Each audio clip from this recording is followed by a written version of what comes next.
This is TWIS, This Week in Science, episode number 761, recorded on Wednesday, February 19th, 2020. Fighting for space.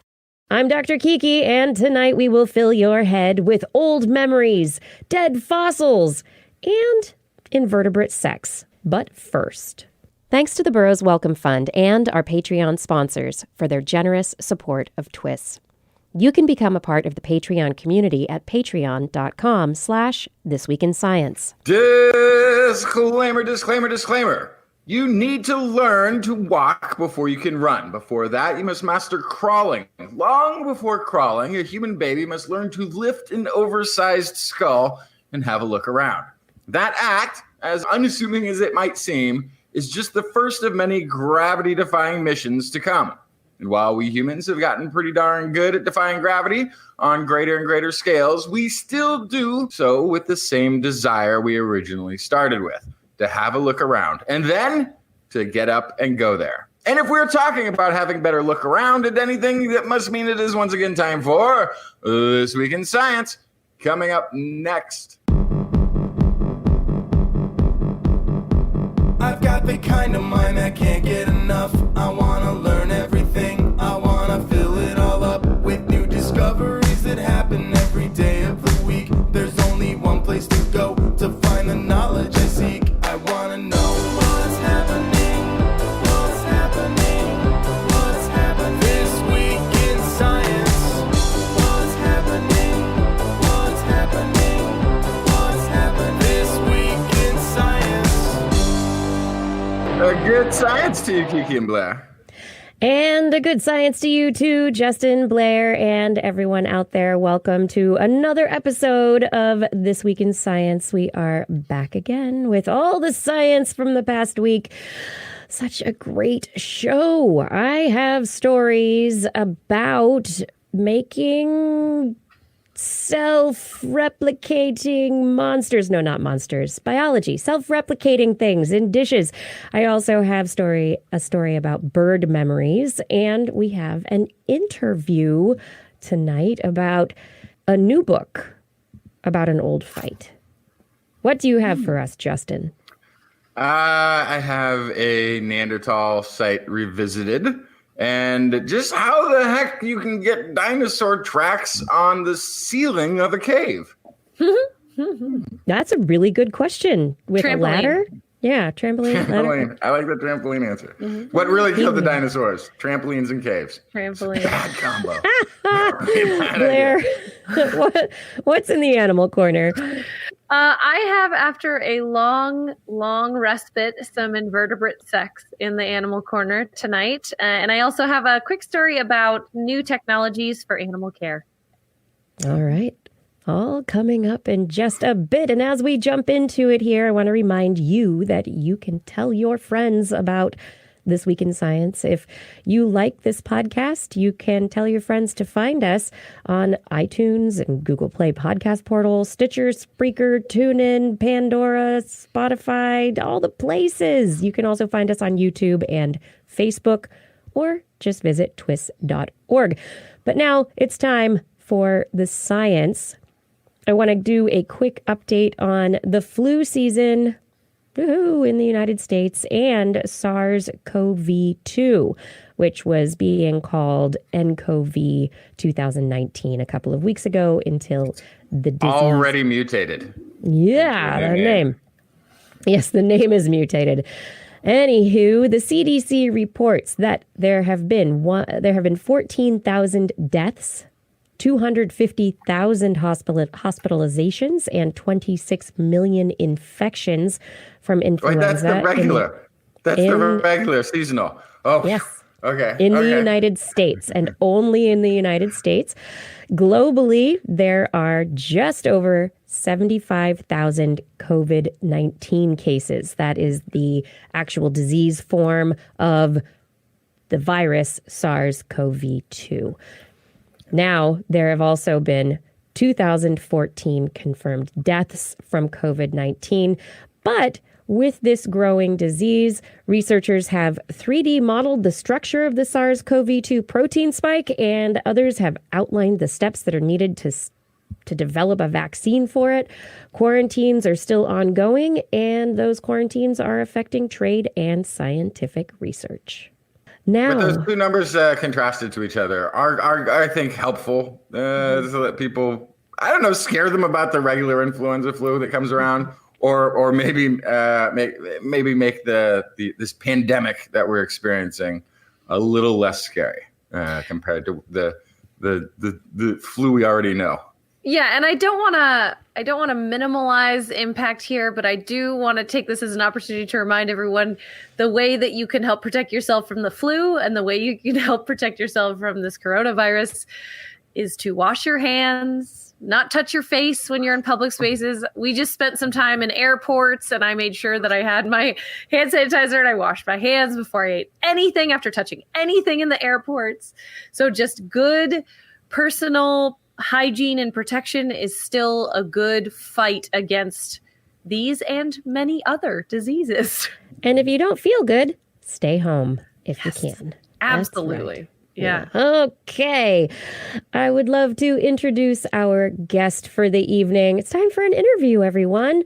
Our guest is Amy Shira Teitel, and she is an author and a space history junkie. It's true. She blogs and vlogs at Vintage Space and has written several books, the most recent of which was released yesterday. Congratulations. Fighting for Space. Yes. This wonderful book tells the tale of two female American pilots and their efforts to go to space during the race to the moon. And it's a wonderful story. Welcome to the show, Amy. Thank you. Thank you guys so much for having me. You're welcome. How did you first get into space? It's not abnormal for girls to like space, but it's I guess not the stereotype. So how did you first get into it? Fair. It's awesome. No, when I was 7 and I was my science class had to do projects on planets, and I ended up with Venus through whether I picked it or not. And I always just thought it was so cool that like it's about the same size as the Earth, but it's roastingly hot. So it's like the Earth turned inside out and it rotates backwards, and you can see it without binoculars. And to my 7-year-old brain, that was the coolest thing off the world. And I started getting all these books about space, 1001 facts about space for kids and stuff. And in one of them, there was this 2-page spread of a drawing of 2 astronauts on the moon in front of a lunar module. This little cartoon. And I was just like, wait, people walked on the moon? Why was I not informed? I would like to know about this place. I'm from Canada. NASA isn't everywhere in Canada. So it's not like I grew up with like a grandfather who worked for Lockheed, or, we didn't have the same like space everywhere. So I had to know about it. And with something this big, the more you read about it, the more questions you ask, the bigger the answer becomes. And it's just been this thing that I've been obsessed with since I was a kid. It's just, there's always something new, and there's always a new facet, a new person, a new angle. There's always something new to look at. And it's always fun. It is always fun there. And there are so many stories. And you have found this story, these parallel tales of these women and the way that their lives intertwine. And can you give us a synopsis of this book and the two women that are the main characters? It's funny you ask that, because I'm like still struggling to come up with the right elevator pitch of this book. We'll help you practice. It's good. Oh man, yeah, it's really the story of 2 pilots and what being a female pilot looked like at the time when America was starting to make the shift from aviation into spaceflight, and for the women that wanted to be a part of that transition. And it's kind of like a dual biography. There's really close look at 2 women. The first is Jackie Cochran, who held more records than anyone else, any other pilot in the 20th century, like male or female. She was insanely talented and well regarded. And Knew everybody. I kind of describe her like a real Forrest Gump. She was friends with multiple presidents. She saved LBJ's life on a Wednesday one day, just like you do. She was such good friends, right? She was such good friends with Eisenhower that Eisenhower wrote one of his memoirs at her house. She was friends with Chuck Yeager, who taught her how to fly a jet, and she became the first woman to fly through the sound barrier. She was the first woman to pilot a bomber overseas. She led the Women's Air Force Service pilots in the Second World War. Like, she touched everything, as did her husband, which created like the most power couple you've never heard of. He owned RKO Pictures for a minute, so was they controlled Disney, and like I have a great picture of her having lunch with Cary Grant, who I love. Also, his company was the Atlas Corporation, which through subsidies built the Atlas rocket.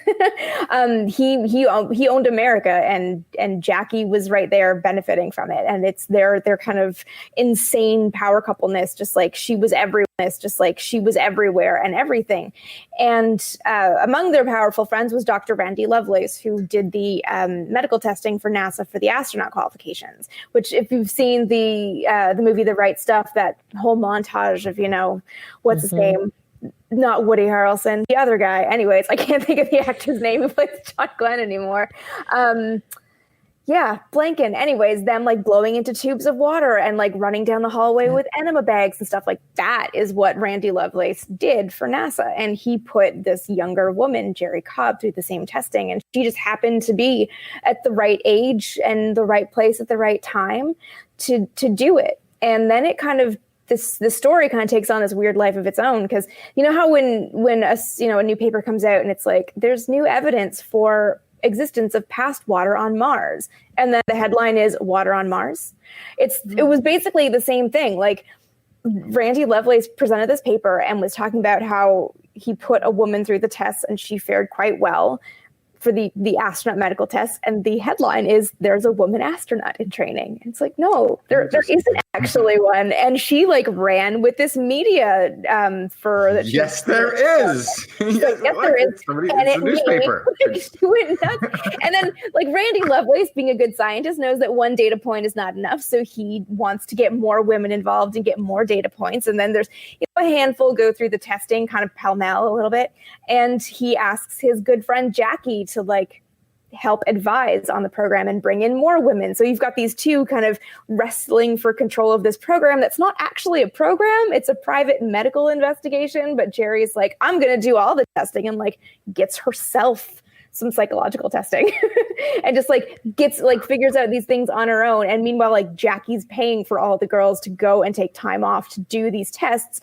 And they're both, it's just wild. They're speaking at these events. And Jerry will go up in front of the crowd and say there's 16 women training to be astronauts. And then Jackie stands up right after her and gives her speech. Like, there is no women astronaut program. It was just all over the map. And the best thing for me in researching this book is that Jackie was a pack rat. And she kept every single piece of paper. And because she's friends with Eisenhower, it's all in the Eisenhower library. Wow. So I have like the transcripts of these speeches exist, the letters that they wrote to each other that Jackie was CC'd on. And she's not just writing these women and Randy Lovelace, like she was writing LBJ when he was vice president and president. She was writing to Jim Webb and all the Navy brass and all these people who were involved in the story. All of their correspondences, and of course, we forward emails. They were sending each other carbon copies of letters. So Jackie has it all. So I have it all. So you have it all. It was great to like piece the story together and be like, oh my God, this is, the story of like the Mercury 13. I cannot use enough air quotes with that word, the Mercury 13. So talk a bit about Mercury 13 for people in our audience who might be unfamiliar with that, and tell us this air quote story, because this is fascinating in itself also. Because I have to put air quotes on Mercury 13 because what I learned in researching this is that story is wrong. So the typical real story of the Mercury 13 is that there was a group of 13 women led by the intrepid Jerry Cobb who were trying to get NASA to change the qualifications for astronauts to allow women to join the space agency in 1962. And it went all the way up to a House subcommittee hearing in March of 62, in which Jerry, another one of these pilots, Janie Hart, and Jackie testified on behalf of women, and John Glenn, Scott Carpenter, and George Lowe testified on behalf of NASA. And they didn't go anywhere. The transcript have some like amazing sexist moments, even for 1962. Sure. And it just becomes this thing, like the story that's always told is like this systemic sexism, intrepid feminist, rah, this group of women was denied access, when in reality, this group of women never met.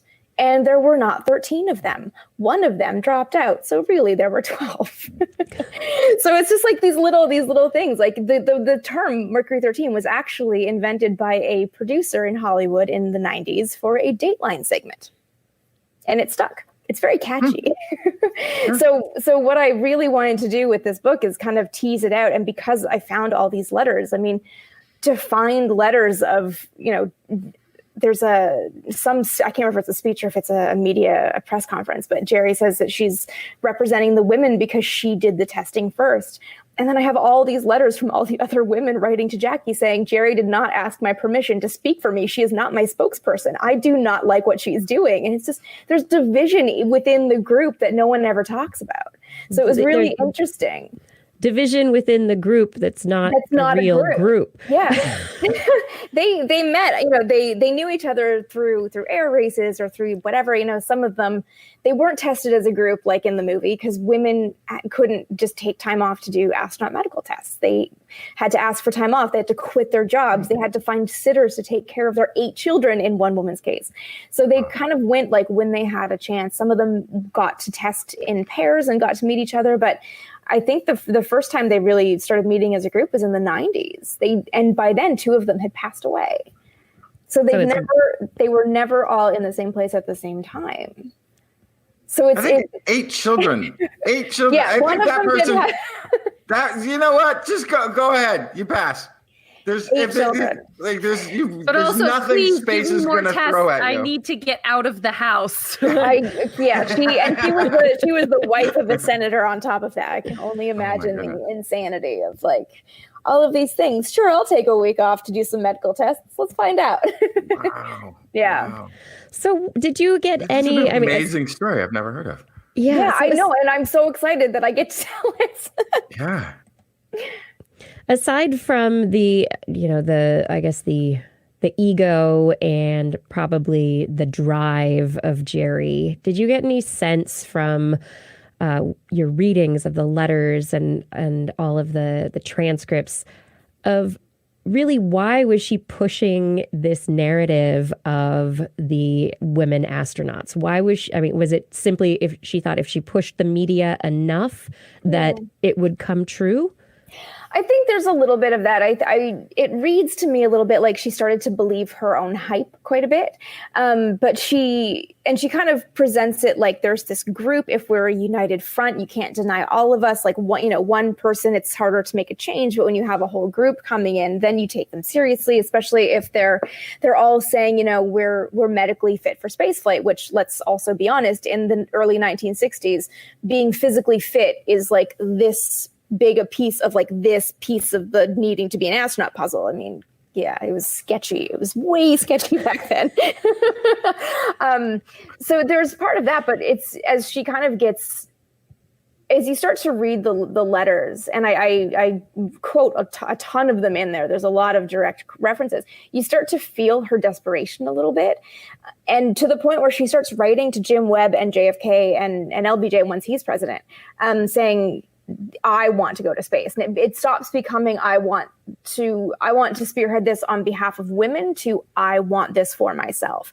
And it's like the more she gets turned away and gets no's. I mean, I have, White House routing slips that she would send a telegram to Kennedy and he would route it to Jim Webb to be like, can you deal with this? As she's getting the blow off from all these places, she starts just like grasping at straws. She asked LBJ if she could fly the X-15 and he's like, No. Do you know what the X-15 is? If anyone doesn't know, the X-15 traveled at about Mach 6.7, and is effectively, it's a rocket with a cockpit on it. It's air launched from underneath a B-52 at altitude. It rockets up into space, is controlled like a spacecraft for a few minutes, and then has to land unpowered on a dry lake bed. I mean, I think the X-15, I can't remember how many pilots. I think it had like 10 pilots ever. I mean, including Neil Armstrong. Like, this is not an easy thing. You can't go from flying a propeller plane to flying the X-15. And you have to be a rocket jockey. You have to, and this is years of training. This is jet training. And, she'd never flown a jet. She had a lot of things that were missing. And she was just it became this almost desperate plea. It's interesting to kind of see how the tone changes as she continues pushing.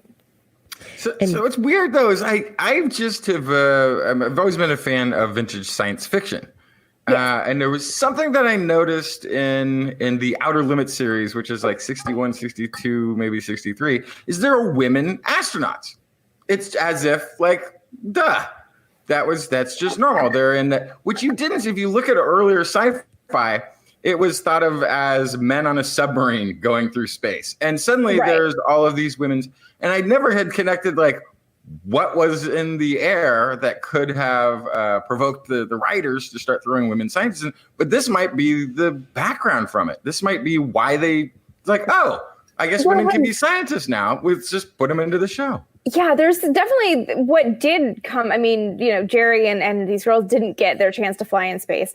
But what did come was this really big push at NASA to highlight women who were working with the space agency. So starting around 1961, 62, you see this like huge explosion of newspaper articles and magazine articles about, there is a place for women in space. And, Nancy Grace Roman is like heading every article that you find. She was I think the first woman head of a department at NASA. She was an astronomer. And I've got pictures of her, teaching Buzz Aldrin how to see stars, and, very cool stuff. And Dee O'Hara, who is the astronaut's nurse. And they're highlighting all of these women who are playing these absolutely vital roles, just not the, sexy astronaut getting free cars and groupies roles. So, it's astronauts it was a thing. So there was this really interesting like push at NASA to start really being more aware of women and opening more positions to women. And there was this interesting shift that started. And I think, it happened just before that second wave of feminism too, where it was still kind of new for women to be in science at all. But all of a sudden it did bring to light the fact that they're everywhere. You just don't see them because you're kind of blinded by this like shiny man in a spacesuit. So from Jerry and her attempts to go to space, there's the story of Jackie and her historic abilities in flight and her connection, but her lack of support for Jerry. She was seen, or stories have been told about her in a very negative light, and yet your book tells a different story. Yeah. I think it's because when you tell the typical story of the Mercury 13 in air quotes, there's always the villain of Jackie, who's just this older woman who like swoops down from her castle, thwarts the other young women, and then just like goes back into the forest to confer with her pet raven. I mean, she's basically Maleficent. You don't know what her beef is, but she just comes out and she's like super evil. So I started looking into Jackie a little bit because I realized that like there's a very interesting interplay here, and it definitely has to be more than just like this is a real story. This isn't just pitting women against each other because it's a trope. There's something here. So starting to look into Jackie, I realized that she's actually this amazingly complex, dynamic, really phenomenal character. I mean, I don't want to get into her backstory, but just even her upbringing, she grew up incredibly poor in Florida, and the beauty industry was her way out of poverty. And she learned to fly because her husband, well, before they were married, but her husband suggested, well, if you want to sell cosmetics during the Depression, you need to cover more ground, so just learn to fly.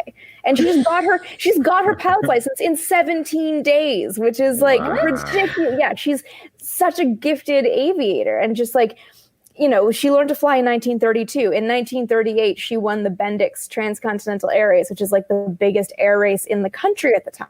Like and this was not a female race. This was she and Amelia Earhart, who were buds, by the way, like were some of the first women to start campaigning to make it a mixed gender race. So I realized that she'd done a lot, whether, in some cases she wanted to do it for herself because she wanted to win these races, but she'd done a lot of fighting for women's rights in aviation on her own.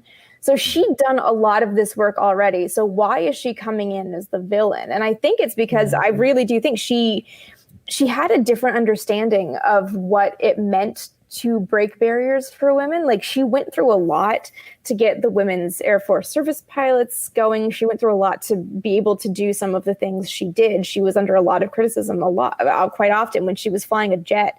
For the first time, people said that she was just, seducing Air Force generals to buy her way into a plane. And it's like, and Chuck Yeager's they're like, no, she can actually fly the thing that you can't. Like, she'd been through a lot of this. And I think she understood that, like, the reality of 1962 is if a rocket blows up with a guy on it, it's because the technology is really new and really scary and we're still figuring out space. If a rocket blows up with a woman on it, it's because the woman wasn't doing her job right. And it may be that having known all these great aviators, you don't have the right stuff. Yeah. It was really this interesting thing where she kind of knew, like, you got to play the game a little bit. Like, this is not a thing where you can just like say you want to do it and just claim that you're qualified. Like, yeah. These things are in place for a reason. What you can do, I mean, what she was arguing to do was do this like big scale research program on women, such that when NASA was like, we need female astronauts, she could be like, here's the report, you have everything you need, start immediately. Like, that's kind of the point. And that makes, for 1962, it makes a lot of sense, especially when you consider in 1962, NASA was a year into the moon landing program. NASA was still hadn't even figured out the mission mode yet of like lunar orbit rendezvous versus direct descent. Like, NASA had bigger issues than gender equality in 1962. And that sounds like, very dated, but it is dated. I mean, when we're talking about that era, that's going to be the bigger concern than a couple of women saying that they feel it's unjust. And, it's one of those things. It's hard. You can't take it out of time. So yeah, it becomes this really interesting thing of like, which one of them was playing the game right? Because they were both playing the game. Then that's what I'm hearing too, is if you're gonna make waves, you have to do it right the first time, or you end up doing more harm than good. And that's kind of what I've got letters from other women and also letters from Jackie saying that, nagging people that are in charge is not the way to ingratiate yourself to them. This is actually potentially harming women's entrance into space. Mm-hmm. And it was actually, I think I should have checked this before I came on with you guys, but I think it was the fourth group of astronauts, or maybe the fifth. Anyways, it was like 1965 or 66. NASA recruited a group of scientist astronauts. And this was like to start bringing in actual science people who could help on the moon landing. Like Jack Schmitt, who was on Apollo 17, was in that group. And that group actually had 4 women make it quite close to the selection because they didn't need to be pilots. They just had to have a scientific expertise. And I haven't dug into this in too much detail, but I kind of suspect, like, if none of this stuff had happened and 4 women were up, it might have been the case that without having been dealt with this like PR nightmare 4 years earlier, NASA might have given more consideration to bringing in women earlier than the 80s. Because that's ultimately how NASA started bringing in women. It made the division between pilots and mission specialists. And mission specialists, that's what Sally Ride. That's a lot of the first women were in that scientist camp. So it's a question of, if you're trying to change something as big as systemic sexism in the space program, you gotta do it right. And I just think they were both going at it with very different goals and very different ways. And neither of them really got there. Right. Neither of them got there. I mean, for Jackie too, it was probably, generational also. I mean, she was starting to, as good a pilot as she was, at a certain point, you're going to age out.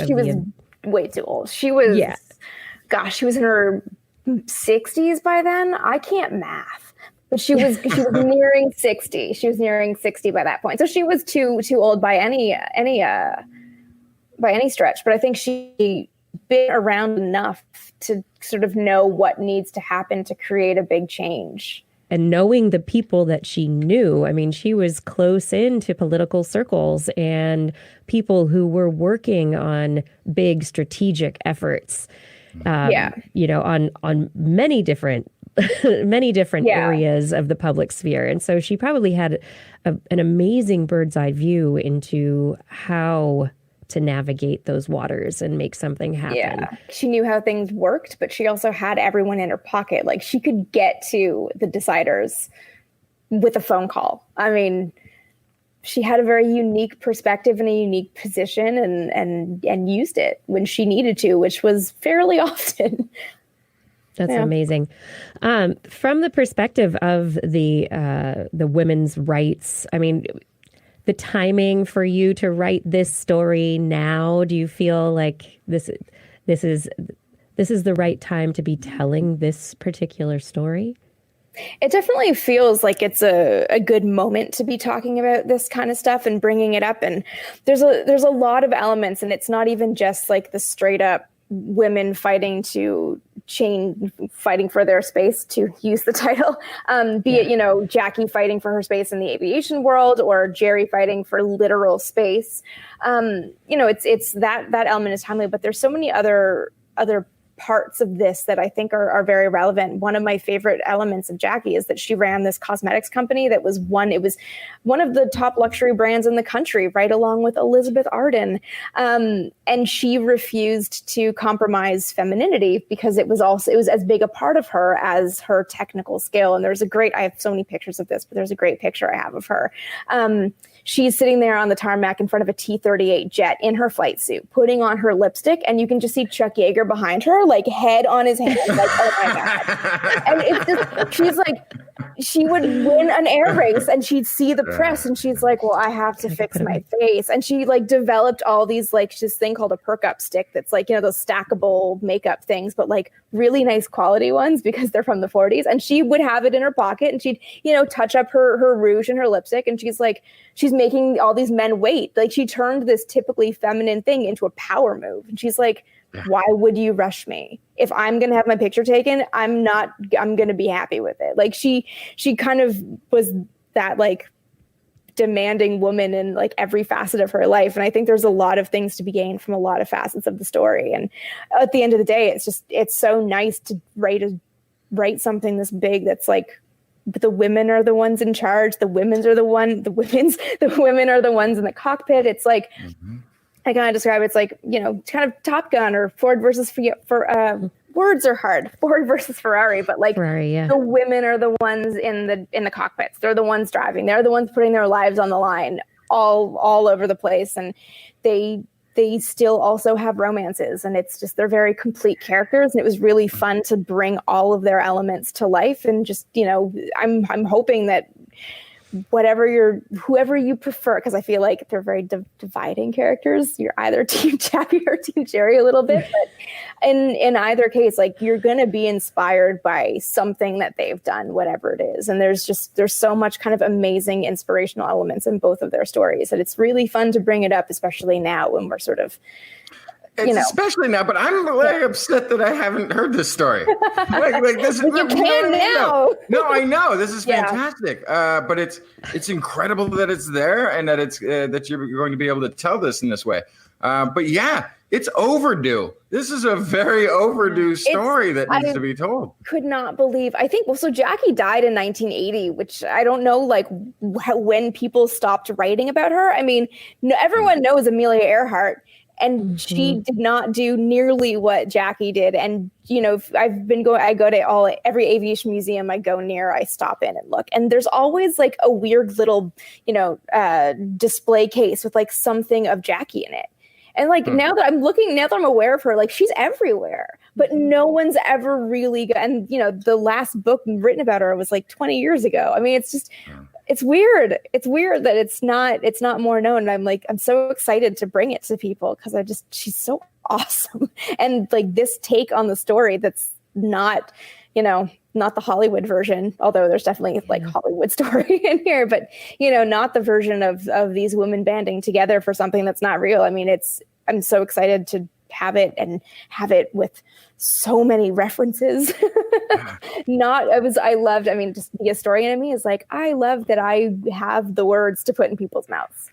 Like just being able to have all of their letters, everything that they actually said is just like, this is wild.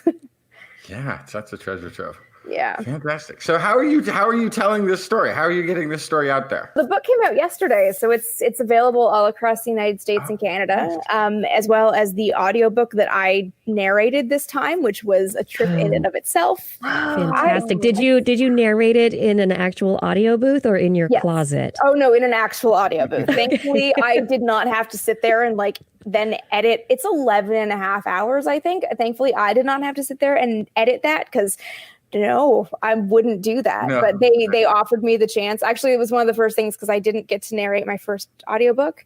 And I know people, because my voice is, with the YouTube channel and stuff, people know my voice. And we're like, it's weird that it's your words, but not your voice. So actually, it was one of the first things I told my agent was like, okay, great, contract. Also, I'm narrating the audiobook. She's like, it's a lot of work. And I'm like, no, I'm doing it. Because I got a lot of feedback about people wishing it was in my voice. So no, I spent 6 days with a lovely engineer named Dennis, who was responsible for saying, slow down every other sentence because I talk really fast. You need to slow down. Yeah. People will listen to it at 1.5 or 2 times speed. Just slow it down. No, and I love, when you flub a sentence, you're supposed to say pick up to just kind of go back to the top of that sentence to redo it. But my Canadian was just like, oh, sorry. So just sorry. became the cut line. Yeah. The edit line. Yeah. It was fun. The editor figured out what the frequency pattern was for that. The story and just the story. Yeah. So no, I would not. I couldn't do the audiobook myself. I don't have that kind of skill or patience. But it's really great to be able to. But great to be able to work with a professional to be able to get it edited. But it's your voice in the final product, which is going to be really really nice. Yeah. So, and that's also available too, and ebooks if you are don't like physical things. Yeah, no, that's I've been seeing those all over the place. Apparently, it's catching on. Yeah, I don't know. I feel like I read in bed every night and drop books all the time. And the last thing I want to do is drop a very metal e-reader on my face. Yeah, that'll happen. Don't do that. But I was just on a couple of very long flights, and there were people reading throughout the flight, but without a physical. Yeah. So, yeah. Cool. I get it. I mean, my carry-ons would be way lighter if I did that, but I don't know. I'm tactile. I would love to know will you tell people whether you're on Team Jackie or Team Jerry? Me personally? Yeah. Or are you staying unbiased as the historian storyteller? I definitely have an opinion. I definitely, I don't know if I should ruin the surprise, but do you want to take a guess, Blair? Because you're like... it sounds to me like you're Team Jackie. Yeah, I think she kind of knew what she was talking about. I think she had enough behind her that sometimes you got to trust the experience that weighs into something like this, like making a huge change in the country. But when writing it, I didn't want to lead the witness at all. I tried to keep it, not witness is a weird thing, but I tried to keep it quite balanced and let you kind of see for yourself where it goes. And I actually stumbled upon, I was in the Eisenhower Library, and I was just out of curiosity looking through some of Floyd's papers, Jackie's husband, looking through some financial stuff just to see, they spent, I forget what it was, but something like $50,000 or something weird on flowers every month, just to see how, what their money was actually doing. It was weird. Yeah, they had 2 houses too. It was, oh gosh. Anyways, and I found a couple of extra letters and stuff that I one is is the central piece of the epilogue, which kind of gives you my opinion because I included it, but I don't want to ruin it. But there's this one thing that kind of throws a lot of stuff into question right at the end. And I was just I found this thing and I was just I've struck gold, paper gold. Yeah. Oh, I thought as a historian and a storyteller, that kind of digging and forensic search where you start layering it all together to, create the story and the tension and being able to put it all together in a way that's got to just be so fun. It was great. I mean, one of these, even just the little things, like everything's obviously dated, and they write letters in the 50s and 60s was as per my letter or in reply to your letter of November 3rd. So you have all these dates to line up, and you can see like on the third Saturday of the month, and like you can find the calendar, and you can put people in the same day in different places based on these letters and recollections, and it just becomes this like building the story out of all of this stuff. And it was so fun. It was so fun to see it all coming together. I wonder how your job is going to be in, say, 20 or 30 years, where all of a sudden you're downloading people's Google Maps history and their... Yeah. Yeah, every time you find weird stuff, you find like conference, itineraries and stuff. And like the digital age is going to be so fun for the next generation historians, or if I ever do something that's not mid-century and has that kind of data, like it's going to be fun. It's going to be a lot of annoying digging, but you're going to be able to build something so complete that it's going to just be kind of beautiful. If it's preserved. So that's an interesting thing. Like the letters got collected and they got sent to this library in different places, but Who's dying and having all their emails sent somewhere? I mean, I don't know how this. You just send the password to the museum? I assume that like Google has the main server that's just keeping a record of every Gmail email ever sent. So like every server has to. Oh no! Hang on, I gotta go delete it. But like you're never going to delete it because it has to exist somewhere in that server. I don't know. I don't know enough about how like the computer archaeology stuff works. I've like looked into it a little bit just out of curiosity, but like eventually somehow there will be records of everything, like everything that you do on your phone, your provider knows. And that data has to be stored somewhere, at least for a month, which means it's like the temporary storage can be rewritten, but like depending on the kind of storage, you could potentially still find record of it if you needed to, although that would probably be really difficult. Don't know. But and so many things now you link to your social media, which we know social media. That never goes away. So, never. I mean, people link their Venmo account to their Facebook, so you know exactly what people are spending money on, and sometimes they share it on their Facebook. So there's going to be this amazing kind of footprint from everybody. Yeah, we all have Old Gen Xer here is like shaking. I'm shaking my head, going, "Why? Why do people do this?" Yeah. Great. But you. I don't know. It's wild, but there's, For the future historians, that's why. For the future historians, because they will definitely need to know what we spent on lunch and what we got for lunch in 2012. It says here, Karen owes Vicky $6 for brunch. Yeah. Oh my God. Yeah. Do you think that in the future, looking back at the history, do you think that future missions to Mars or the moon or NASA, considering where they've been in the past, where we are now with the astronauts that we've got, and also with future private space travel, do you think that we're going to be struggling with similar issues? I hope not. I hope not. And I hope that we're starting to kind of take the stance of like, well, we are all humans. Humans do things, therefore let's pick humans. And that we'll stop having the gender discrimination, any racial discrimination. It's just like, here's the best humans for this job. Like, we need to dig a mine on Mars. Here's your 8 people that are the world experts on this who can do this.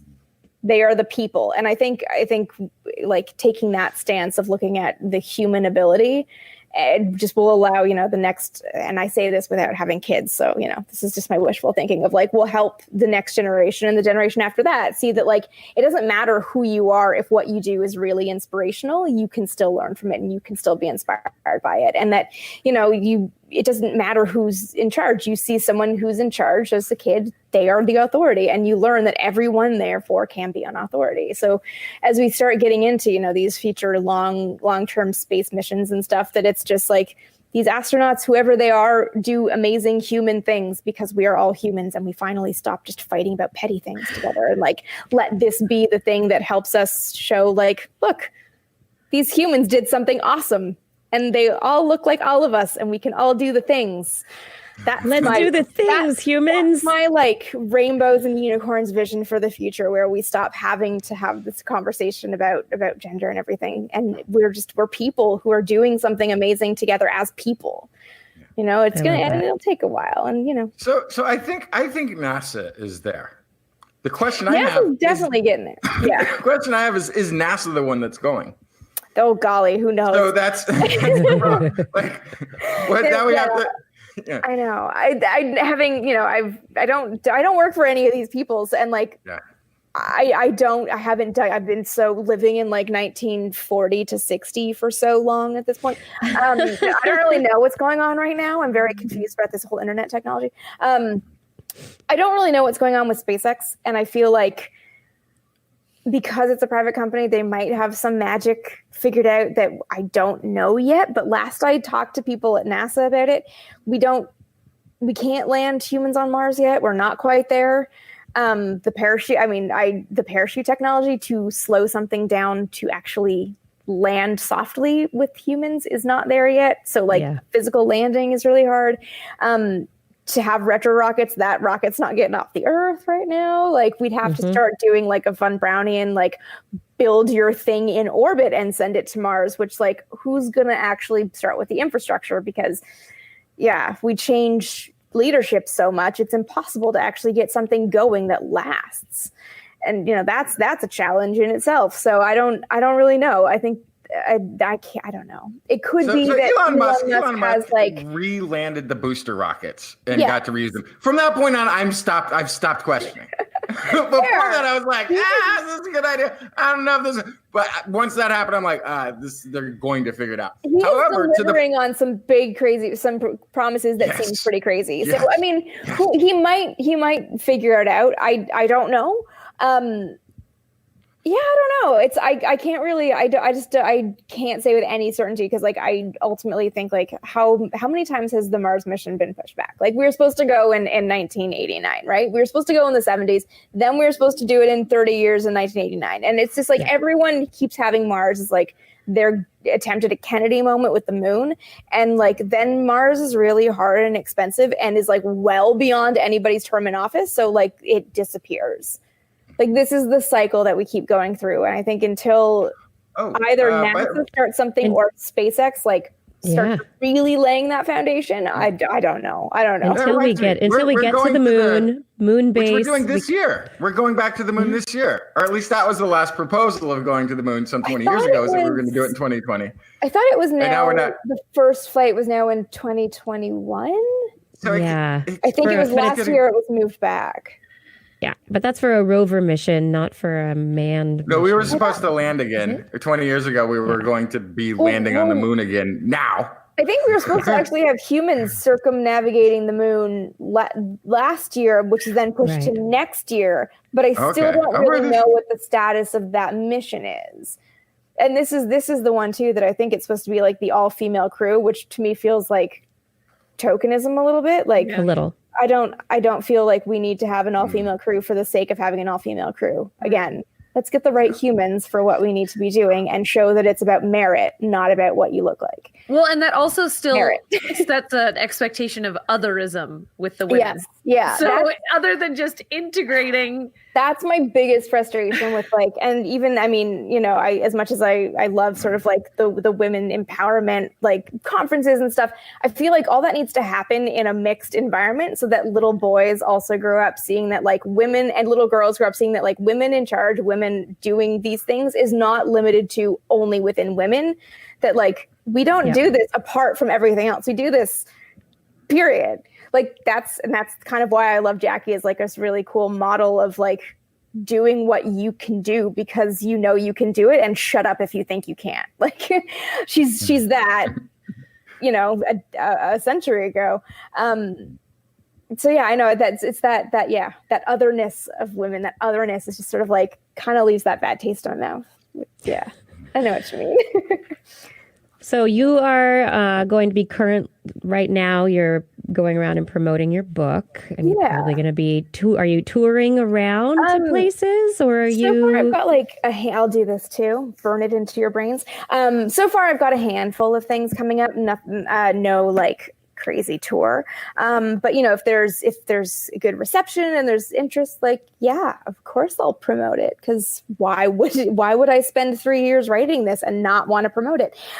So I've got like 4 or 5 events coming up in the next couple weeks, and yeah, I'm kind of playing it by ear and getting back into like the YouTube channel and, you know, all that other stuff. Yeah. Are you going to be doing more of your vintage space videos and more? Yeah, I actually just rebranded the channel to The Vintage Space to kind of open me up a little bit to stuff that's vintage, but not strictly spaceflight, because there's a lot of stuff that was great in the book that couldn't get in there that I really want to talk about and I want to share. And it's awesome. And it fits within vintage, but you know, it's a space for vintage things too now. So kind of getting back to that and getting back to blogging and kind of figuring out what happens next. Yeah. Finding the next amazing story. Not immediately. I know that much. Yeah, congratulations on surviving. I'm looking for the next big thing, but I also am like, let's sleep and vacation just a little bit first. That sounds like a wonderful plan. So we will let you get to sleep. So The Vintage Space.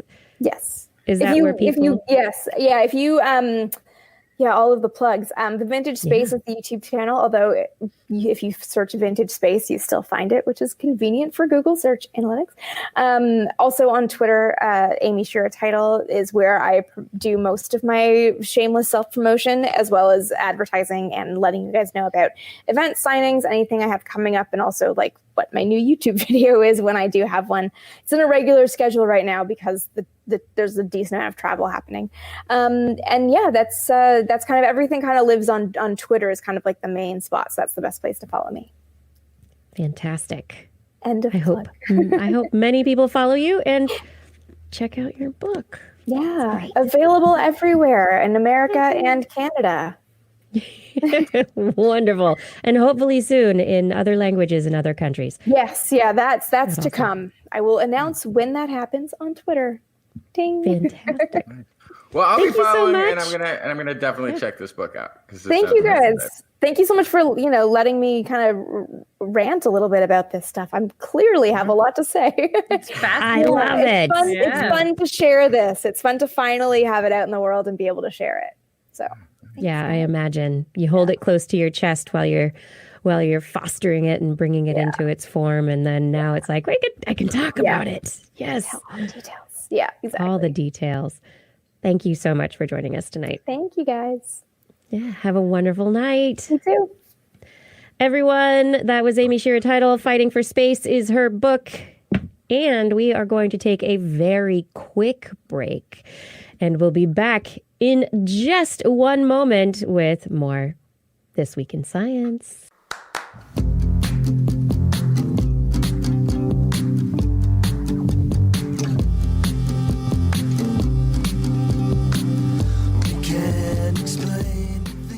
Thank you for being a part of This Week in Science. Thank you for watching on YouTube or Facebook. Thank you for listening to our podcast wherever you are listening.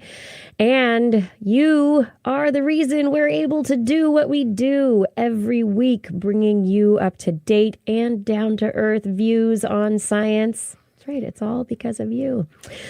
And with your help, we can do even more. Together, we can bring a sane perspective to a world full of misinformation.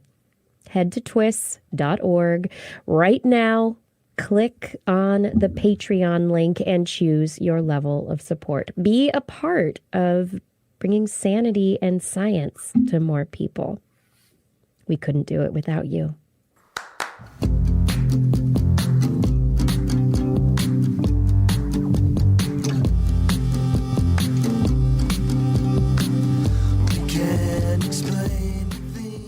And And we're back with more This Week in Science.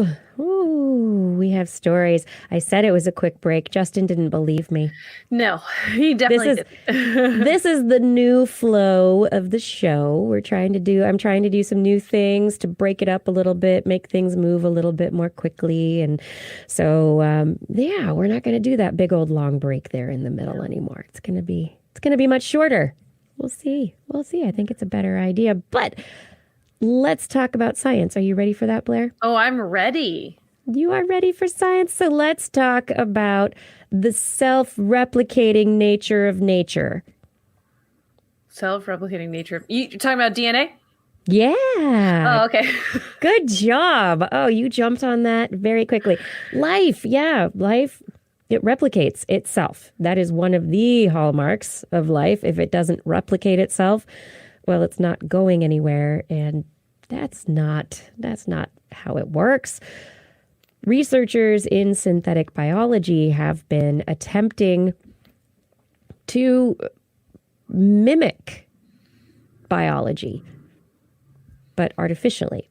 And in doing so, over the past several years, we have gotten things like artificial ribosomes, where the RNA, the DNA, and the RNA that are necessary to produce the proteins that create the ribosomes, which then put together the proteins that we need to have our cells function, that they're able to work together, and that has been one separate effort. Other efforts have taken genes and put them into bacteria. We've taken genes from one bacteria and put them in other bacteria. Last weekend, we started talking to David Baker over at University of Washington, who is working to make completely synthetic proteins.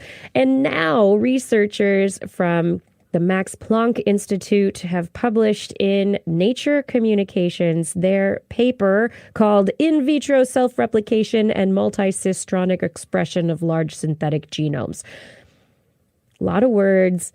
Put shortly is that they have created a pilot system. This is the early stages still. This isn't in completely artificial cells. It's a cell-free system, which pretty much means in a dish, they've got a bunch of DNA and RNA, and it works together. And there's transcription, which copies the DNA into RNA, translation, which takes that RNA and turns it into a string of amino acids, and then protein production. And they showed through mass spectroscopy that increased levels of protein were showing up compared to their starting system.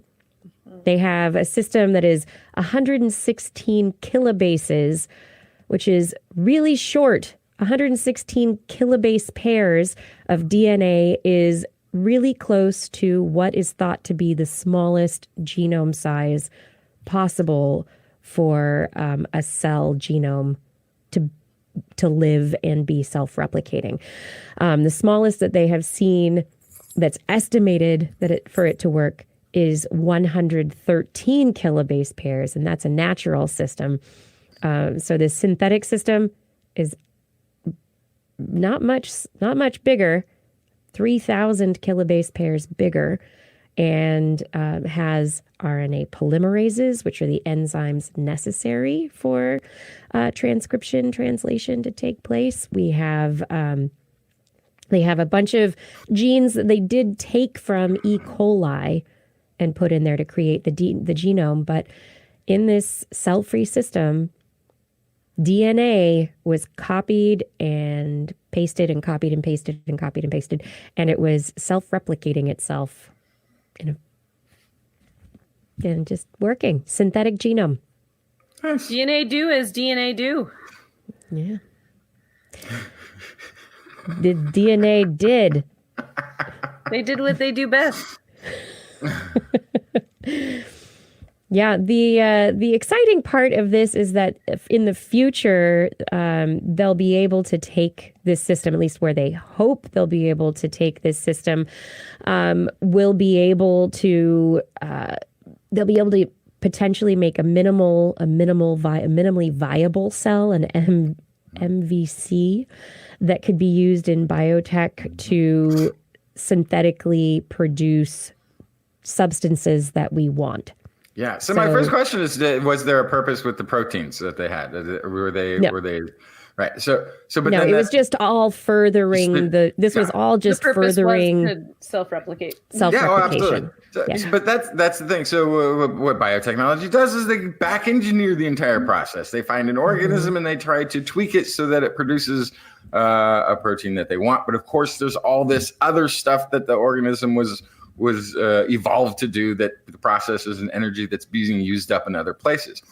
That's such a tremendous goal there, is to start and have the minimum thing that makes what you want it to do. A cell that's going to be very specific and efficient at it could be tremendous in just converting carbons and what you're putting in to feed it and the whole.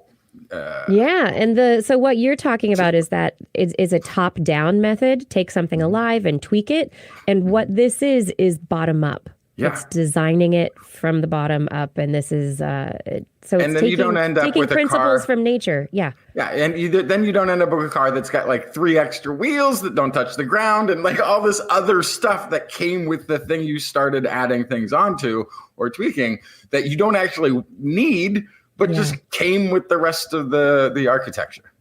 And what I'm imagining is this bottom-up design would be, I think, a better application of the synthetic proteins that David Baker's lab, from our interview this last weekend, that it seems as though it would be a better application, because then again, you're dealing from the bottom up with the specific blueprint to So you've designed the protein. You designed the protein that you want, that'll function exactly how you want. It's in itself the minimum and the exact and the most efficient version. And then you create an organism that is the most efficient at making that protein. And there you have together the thing that revolutionizes everything that we think we've got so far from biotechnology and unlocks that field for reals.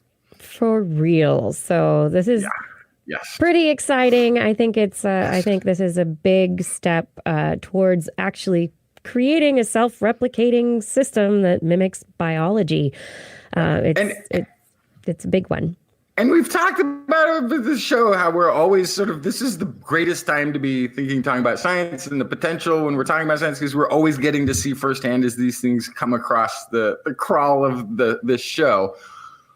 But what's been happening lately is really bigger and more promising and massively game-changing compared to, I think, any time we've been on this show and talking about these. It's all that potential that we've been talking about as the genome has been unlocked and as they've learned to do and play with and got more technology. All the potential that's there is starting to turn into actionable realization items. I think in maybe as little as 20 years, medicine will be unrecognizable. Yeah, you awesome. Even need to wait that in long. the best way. Absolutely. In the best way. Be able to wait that long. It'll be less before it starts happening, but I'm saying in 20 years, you're going to go, you used to do what? You used to put a dead person's stuff in your body? That's so crazy. What? That's so crazy. I don't know. You used to make antibodies by putting dead stuff inside of you? So wait, you took people who are already sick with cancer and then you expose them to massive levels of radiation? What? Yeah. What? The memories. The memories. Oh, the memories. Back in the days of leeching people with radiation. You know, birds have long memories too. Oh, do they now? They do. A new paper in Biology Letters from a researcher out of Victoria University in New Zealand, Rachel Shaw, and her co-authors. They looked at a little songbird, New Zealand's North Island robins, Patroika longipes. This is also known as tutuwai in Maori. And these birds based off this, the reason I'm bringing you this story is because this is a memory and bird study. And for those of you who've listened to the show for a long time, you'll know that my PhD was in bird memory. And in my studies, what we did is we had these little trays and they had little covers over holes, and 1 out of 7 holes was filled with food. And we trained zebra finches and other species of birds to go and take these little lids off the tray and find the food. And over time, when they learned where the food was, they got really good at finding it. So it would only take them 1 or 2 lifts and they would be like, I found my food. And it was really great. We only ever looked at their memory over, maybe the longest duration between testing intervals was a week. So we weren't testing really long-term memory. However, this story I love because Shaw was studying these birds previously, and she trained them to open up. And I'm gonna show you a little picture of. Let's see if I can get back to the right window because technology is being hard right now. When it works, it's beautiful. Yeah, and so this is a very wonderful design of a tray with holes drilled in it, and her little lids were the birds they were held on by screws, and so they would rotate around the screw, and the bird had to push the lid to be able to find mealworms that were hidden inside of one of the holes in the tray. She did these studies back in. She's published a study on these back in 2017. Showing that, look, these birds can learn this food finding task. Ta-da! Very similar to the work that I did. Now, she went back to New Zealand and was giving a talk and happened to have the trays there, and a bird, one of these little robins, hopped out of the forest and opened one of the lids and was looking for food. As if it remembered the task like a year or 2 later. Wow. So that was a very long period of time later. And so it led her to think, I wonder how long these birds' memories actually last. Because the idea is, they just have to have this seasonal memory. So their memories are going to be there only like 1 season and then go away, right? If you only have to remember where your food is to survive during winter or breeding season, why is it going to matter? Well, otherwise? Except those things then kick back in the next time that season comes around. Right. But it'd be rough to come up with a whole new strategy every year. Okay. Exactly. And so let's see, I'm a bird, I have wings. And so that would be the other side of it is, okay, perhaps these are longer food finding strategies and these memories are deeper and longer because of this. So they learn. Anyway, she went back, she tested the birds again. She found out that yes, indeed, they are able to remember this food finding task for up to 2 years. And now she's wanting to test them even longer to see how long they can remember this task. So for one thing comes to mind right away, and that is migration. So if we're just generalizing to birds, there are some birds that migrate. Yes. You need to know some birds are really good at going back exactly where they came from, being able to forage in the same spaces. And it just makes sense that there is some long-term memory involved with that. It does, but if you don't look at it, you never know. Yeah. And this is what we come back to. Yeah, and this is my other kind of, I think we've talked about this on the show before, and this might be a really silly question, but like how many longitudinal, like really long-term studies are there out there? Because PhD projects and even postdocs are only so long. And it just, how many advisors are out there that are fostering the same study over 10 or 20 or 30 years? And Yeah, they are a rarity. So these types of studies that do go on long, when we find out about them, it's one of those, especially for a science writer or a journalist, you're like, this is exciting. This is an amazing thing that is going on. More so in human studies because humans are so long lived. But animal studies, you can definitely, 5-10 years, maybe you can learn a lot. And but I think that's still a long time. And I think, some of that might have to do with, we maybe need to adjust how certain universities have PhD candidates defend a thesis or a PhD project, because if you're supposed to be finding things in the course of study, but you're really just contributing data to this very long-term study, maybe, this might be a meta thing that I'm bringing up here, but I think that might be something that could be looked at, is how do we change kind of the nature of academia to contribute more to long-term studies and less to something of design a project, do a project, tell us what you found. Right.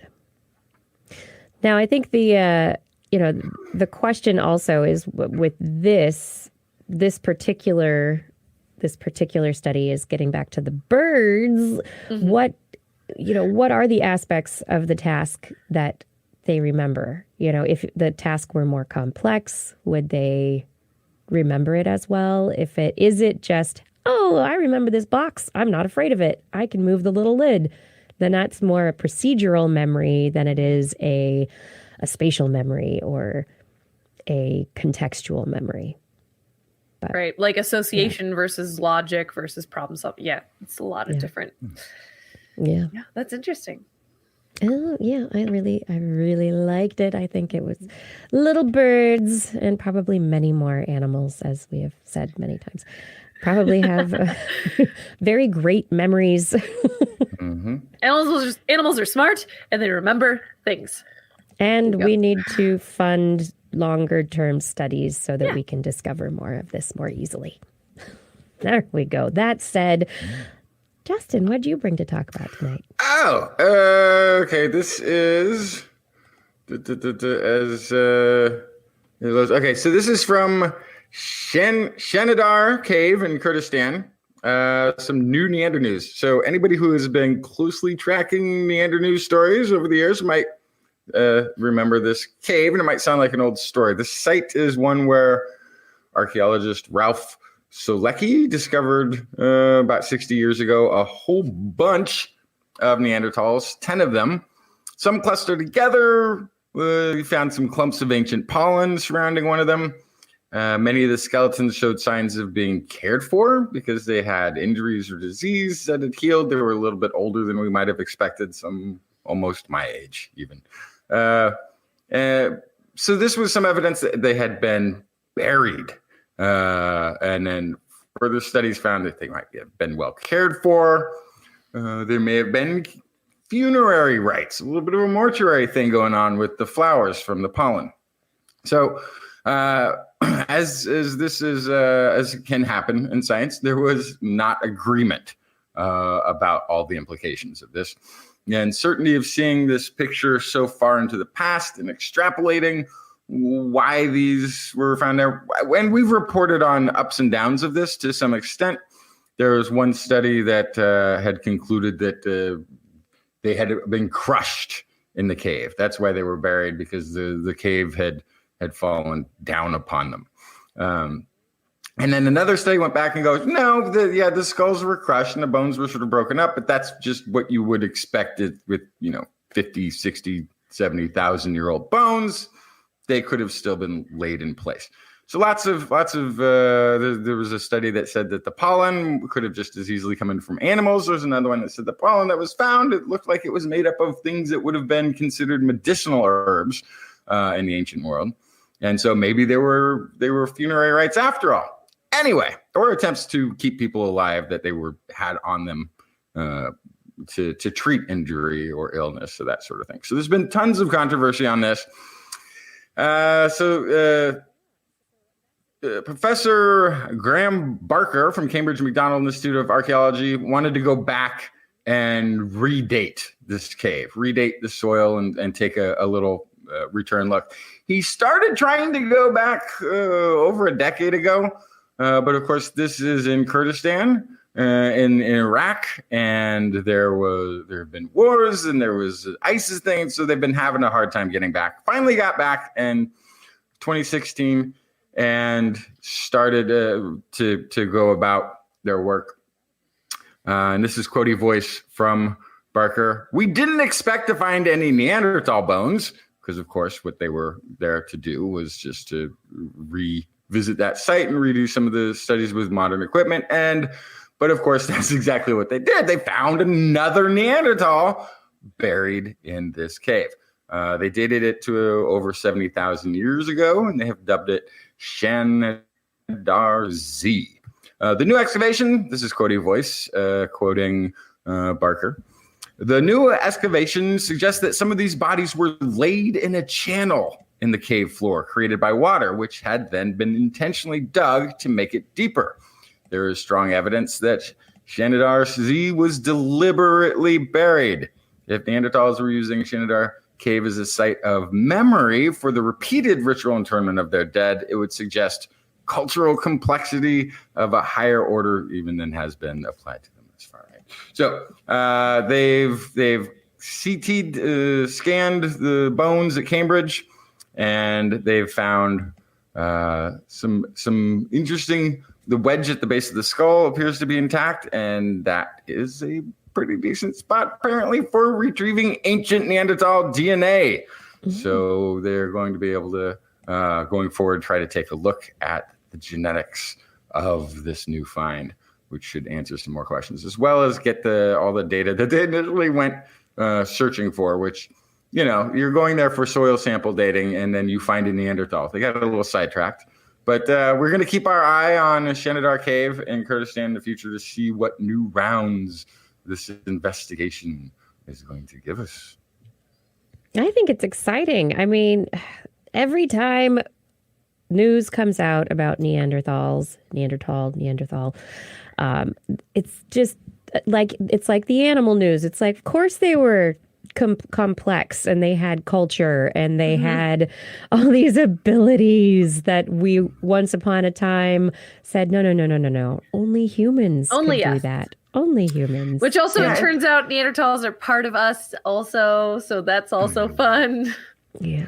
Well, and now cave art that we had associated with some of the ancient cave art that we associated with early current modern humans is now much too old and has to be Neanderthal. So yeah, if taken together, if you took what we know now about Neanderthals and Shanidar Cave had just been discovered by Ralph, then his conclusions that he was coming up with would have not been outrageous at all. What he observed and the inferences he took from it would have fit nicely to what we now know. The fact that we didn't know anything, I mean, Neanderthals were supposed to be knuckle dragging caveman offshoot dead end of hominins, and weren't supposed to be part of the picture going forward. And so that was also part of what was understood so far about Neanderthals. So his discovery was met with considerable and probably due skepticism because of that.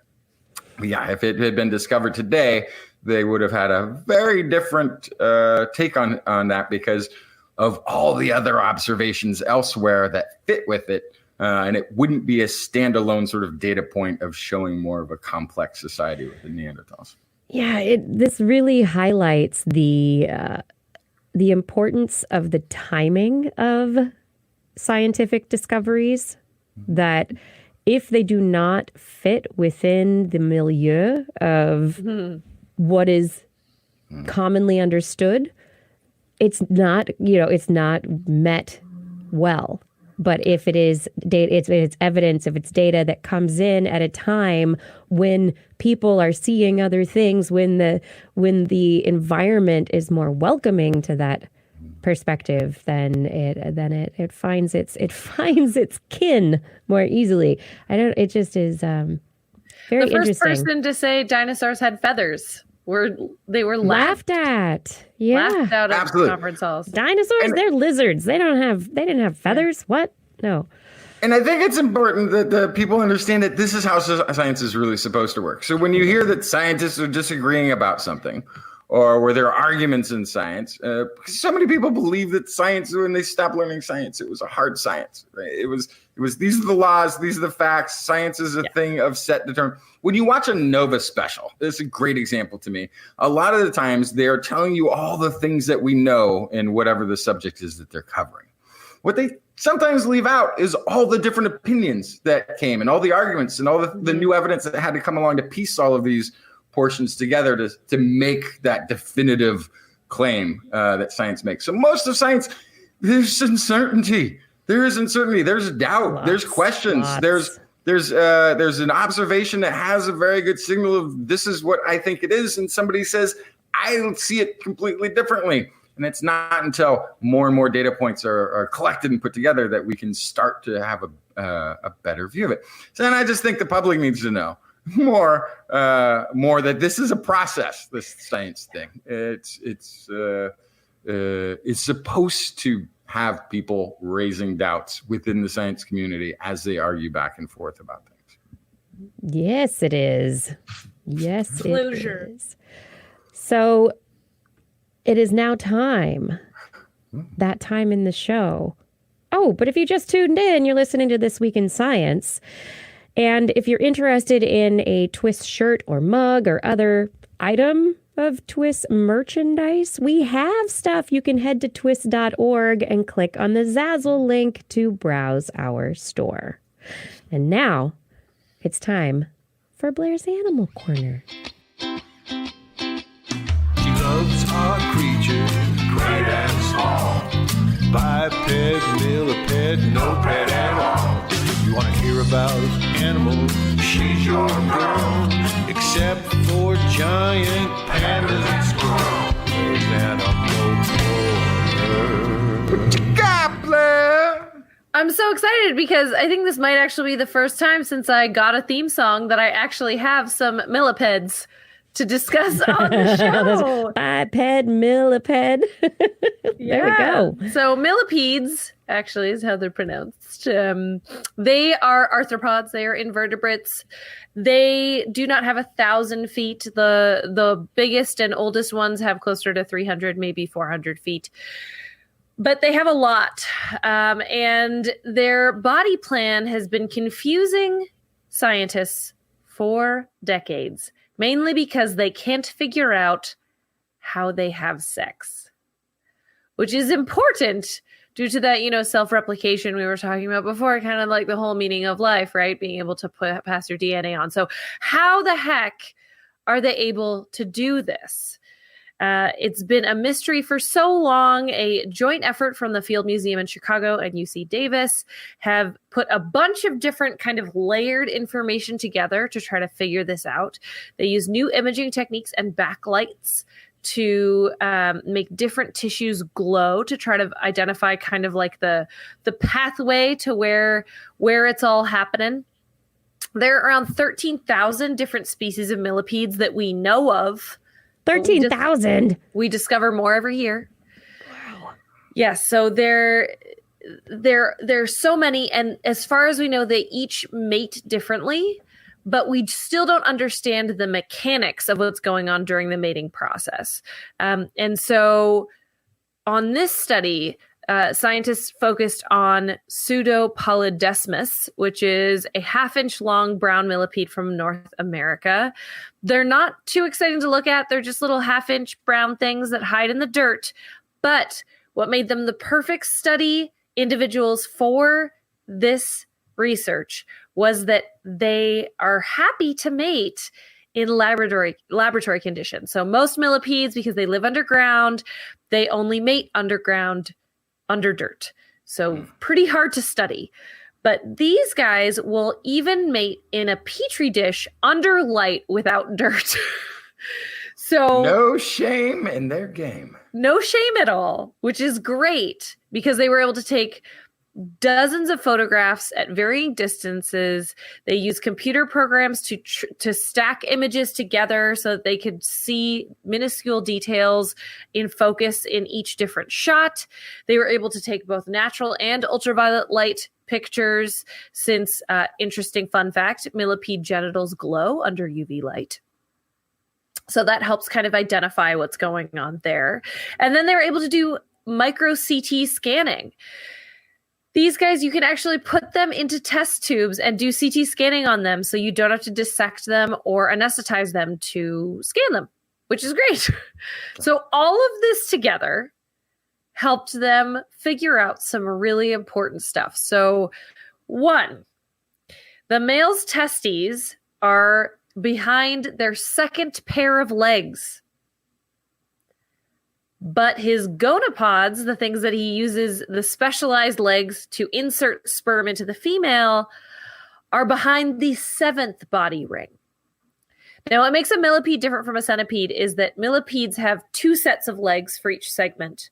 So they have 4 legs per segment, and centipedes only have 2. They have 1 leg per segment on each side. So the difference between the 2nd and the 7th body ring is a difference of 10 legs. So what he has to do is release the sperm onto his body and then dig his gonapods into the ejaculate. And it's a bluish liquid for some reason. And then once he has kind of loaded up his gonapods with the blue liquid, he can insert them into the female. And so she has 2 openings on either side of her second pair of legs, which makes sense for the body plan that their copulatory, or that their gamete producing organs are in the same place in terms of body plan, male, female. That makes total sense.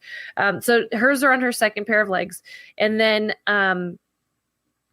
the gonapods can kind of insert and have a slight curve on them, like claws, so that he can hook in and make sure that he gets what he needs in there. This is where it takes a turn. After mating, the female actually seals up with a gooey secretion that traps the sperm inside. Then when she lays her eggs, so they're not internal fertilizers, when she lays her eggs, they get coated with the stored sperm on their way out so that they can then be fertilized outside.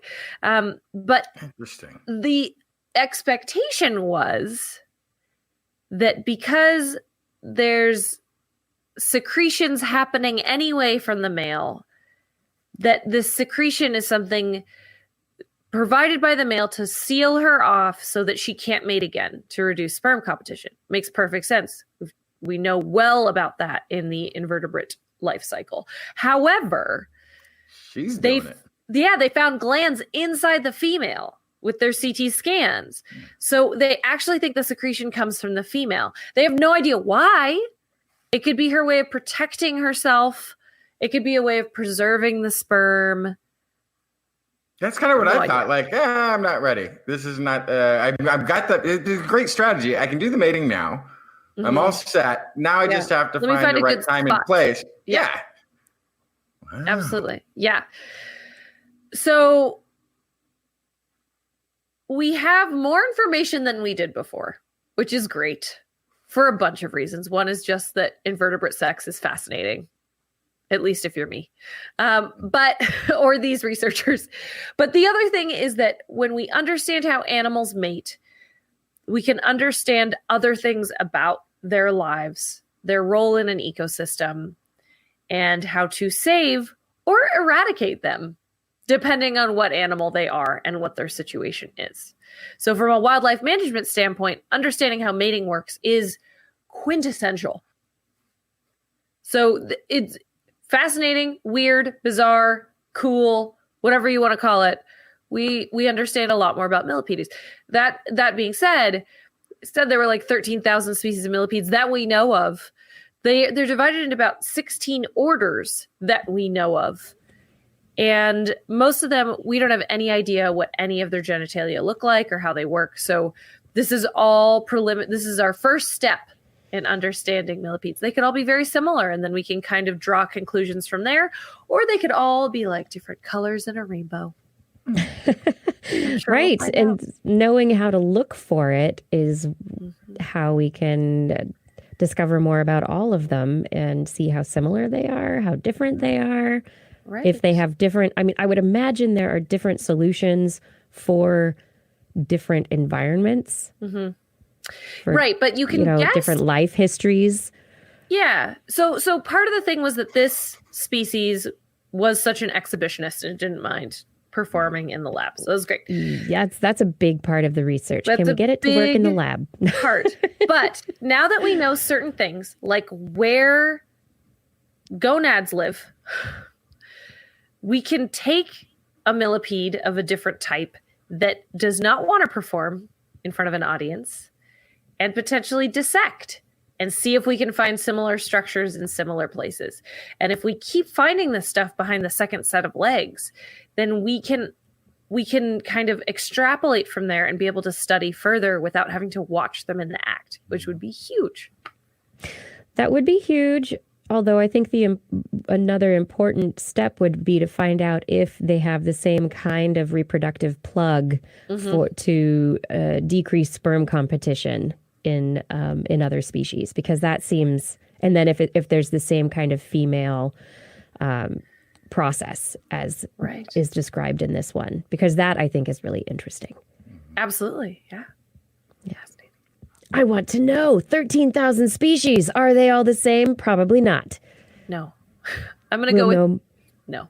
No. We'll know more at 11. Well, actually, maybe not. But what's your next story? Oh, it's about mating squids. More invertebrate sex. Yeah. So squid, they are one of many animals living in the ocean that have to deal with certain noises that humans make. One of them being pile driving. Okay. Yeah, so we do a lot of pile driving in the oceans for a lot of different reasons. To install structures usually is the big one, either for windmills or bridges or any number of things, piers, who knows. Something that's part of building in and around oceans. It's loud. It is high intensity. And previous research has shown that it can actually damage marine animals' tissues when they're nearby or alter their behavior when they're further away. So this is a study from Woods Hole Oceanographic Institute, WHOI. And this was looking at longfin squid to see how they kind of reacted near pile driving noises during mating. And so what they did, so first, just the longfin squid is responsible for around $26 million of annual revenue in the fishing industry. And they have an important role in the marine ecosystem. So that was a good place to start, kind of see how this could impact us fiscally, but also the marine food web ecosystem. They placed a large male, a small male, and a female squid into a cylindrical tank and added an egg mop, which is a cluster of laid eggs, to entice the animals to perform mating-related behaviors.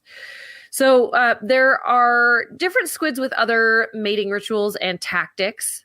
Male squids have a couple different tactics, which is why they had the large and the small squid in there. Smaller males attempt coercive copulation. So they dart at the female and try to catch her by surprise. But larger males will actually court females and guard their mate. They stick by them and protect her from sneak copulation attempts from the smaller males. So they wanted to put the large male and the small male in there to see how this impacts all of these different kind of behaviors. So the males are visually and tactilely attracted to the egg mop, and it gets them kind of armed up and ready to mate. So they're like, oh, now's the time, right? And after one of the males started guarding the female, the researchers exposed the animals to 5-minute playbacks of pile driving noise. They then repeated the process with 10-minute breaks in between on dozens of groups of mating squid. Pretty good study size. With a speaker on one end of the tank and a hydrophone on the other, they measured noise levels in the tanks and observed the animals. And they saw that some squid showed alarm on the first pulse of the first playback, but really quickly became habituated to the racket. And once they were startled when the noise began, then they went back to mate guarding within seconds. And after some time, some of them showed no sign of alarm at all at the start of the sound. Once you get used to it, I imagine it wouldn't be a big deal. But this sound, I think, is a bit startling if you listen to it. It just sounds like lovely bubbles. It's actually very little. What was that? Knock it off! Stop! Oh my goodness. That's too much. Actually kind of just lulling in the background. It almost sounds like a heartbeat after a while. Yeah. You know it's coming. I don't like it. I couldn't. I don't think I could perform with that. So the interesting thing about this study is that they had already done experiments on, as I said, tissues and behavior based on pile driving sounds, but those are in isolation. So they showed this alarm when the pile driving noise started, and they would ink, they would jet, they would change color. But if they were in these groups and mating was kind of suggested, then they became acclimated much quicker. This is probably because priorities. Exactly. Priority. Yeah. Mating is crucial. And a lot of cephalopods have they're terminal breeders, so they'll die right after they breed, right? So if you get to the end of your very short lifespan and you haven't taken care of business, that's it, you're done. Your DNA's gonzo. So this is crucial, which means nothing else matters if you're getting down to business as a cephalopod, right? You got to keep your eye on the prize. And so in this case, mating is one of the behaviors that does not appear to be affected by human racket. Big auditory noises, disturbances. And I would imagine if you're with the group and it also doesn't seem to be something that is causing, it's not something immediately life-threatening, you're going to be you got group dynamics going on, feeling a little bit safer. Even if it is, go for it. Think about spawning salmon. Hey, look out up ahead! Bears up ahead. I'm still going. Yeah, exactly. If I can fertilize those eggs, none of it. I'll swim past the bear. It doesn't matter if I die. Worth it. Yeah, absolutely. Yeah. So if I can just put this in context, it's a fun story because it's about invertebrate sex and all this kind of stuff. But really, what this means is animals' response to potential kind of triggers in the environment or non-natural impacts are not universal. They're not universal to the species. They are not universal across individuals. They are not universal across behaviors, which I think is what makes this really interesting. If you're foraging, that can really mess you up. And in the long term, that could still be a problem. Because if you can't get enough food in order to survive long enough to mate, then you're sunk for the same reason. But if it doesn't impact mating, then maybe you only pile drive during squid mating season. So you can see how this could impact wildlife management in a good way. Right. And if you could get human activities to correspond to the behaviors of the aquatic wildlife, then we'd be living so well. Because if you're just going to say no more pile driving in the ocean, that's not going to happen. That's not a realistic expectation. There's something really interesting here too to me that makes me wonder how universal blocking everything out for mating is. Because you think about humans even, which we consider to be the highest, most cognitively advanced species on the planet, people will take huge risks for love. This history is full of examples of this, and it seems like there might, this might be one of those universal traits about life forms where, when it comes to love, we'll do anything. I'll do anything for love. And now it's time for some quick science stories. Oh. Yeah. Whoa, getting into it. Some dog-like teeth were discovered in a Paleolithic cave, 28,500-year-old fossil site in the Czech Republic. Had evidence of 2 groups of canids. And the researchers publishing in the Journal of Archaeological Science, they were looking at the dental microwear texture. So how did food that these animals ate affect the surfaces of the teeth?